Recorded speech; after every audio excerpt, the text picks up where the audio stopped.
Hatti. Its natural beauty inspires wonder, but beneath its veneer is an empire divided. Away from the squabbles of the Egyptians and the chaos of the Canaanites, the Hittites have their own trials and tribulations to pass through, as they also try to survive the collapse of the Bronze Age and invaders from foreign lands. Whether you choose to command the Great King or take on the role of the Stag God Reborn, will you bring glory to Hatti in their darkest hour? Before we begin, a quick note. If the colors on the UI look different, that's because I'm using the deuteronomic colorblind settings. Right, with the groundwork laid down, let's look at the Hittite factions. The leaders of the Hittites you'll take command of in Total War PHARAOH have similar goals, but very different paths and mindsets. In the capital, Hattusa, Shuppiluliuma stands as Great King over a crumbling court. Surrounded by foes who would take any chance to destroy him, the Great King holds the pieces of the Hittite Empire together and will defend it to the last, to ensure his people's safety and his empire's glory. Meanwhile, in Tarhuntassa, the hunt begins. Kurunta, a leader who shares the name with the Stag God, sees himself as their new avatar and has started his cruel reign. Tracking those he considers his rivals, he intends to grow in power, take the Hittite Empire for his own, and inflict misery upon those who would dare stand against him. The leaders of the Hittite factions embody the exact opposites in one another when it comes to both their ethics and their playstyles. Shuppiluliuma's goal is to rebuild and defend the honor of the Hittite kingdom. As such, he is a very defensive character, which is embodied both in terms of how he plays on the campaign map and with his armies, which we'll cover later in the video. These principles are also covered in the titles he can gain, and in his starting worship to the Hittite god, Arina. With the fractured nature of the Hittites, Shuppiluliuma's unique buildings are about increasing the happiness and morale of his people, keeping them defended with stalwart garrisons, while also ensuring his armies are maintained. The people are seen to with buildings like the Safe Haven, which increases happiness, workforce growth, and food output. The garrison quarters, which provide happiness, influence, and the means with which to withhold sieges for longer, and the Royal Garrison Palace provides happiness and influence, as well as additional ammunition for armies and strengthened morale for the inevitable sieges of rogue factions. Lastly, for buildings, there is the Army Supply Center, which improves melee defense, morale, and reduces the upkeep for armies within the region. Shuppiluliuma's faction commands, a new feature we've added to Total War PHARAOH, also embodies his playstyle. As an active command, you can increase the replenishment of your armies, bringing them back to strength. If you wait for Shemsu-Hor, your workforce will increase across every province held, benefiting rebuilding the kingdom. Kurunta, meanwhile, believes the kingdom is rightfully his. He's not focused on building people up, but more on keeping them under heel and striking when they're at their lowest. His titles and playstyle lend well to stalking your opponents, undermining and debuffing them before conflict and within the courts, before eventually striking with unrelenting force in the honor of his namesake god. His unique buildings are about getting the best out of the native units of the land, whilst also affecting neighboring opponents' provinces, with little regard for the hits on influence. The military sabotage camp decreases enemy movement and melee attack strength in adjacent provinces, whilst increasing the raiding income of Kurunta's armies in those affected lands.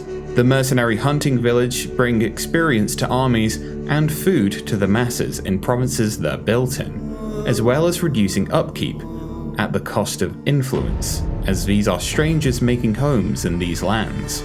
The Mercenary Center improves recruitment rank, increases recruitment slots, and also brings legitimacy to Kurunta's name, but once again affects his influence as he extends the hand to those that other lands may deem madmen.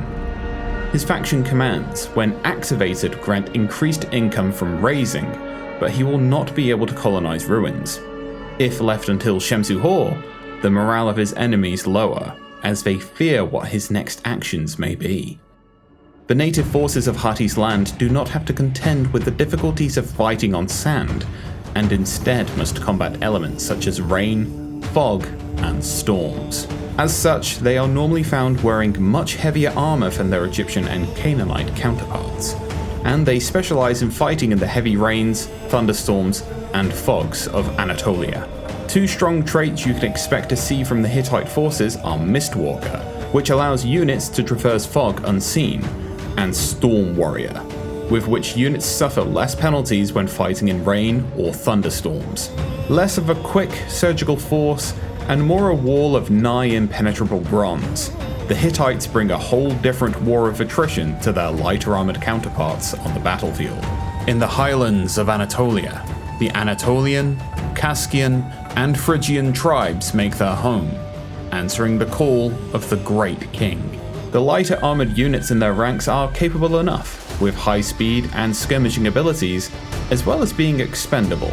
Being raiders, they're also good at causing chaos amongst enemy ranks, allowing the heavier units to eventually make their way in to deliver the final blow.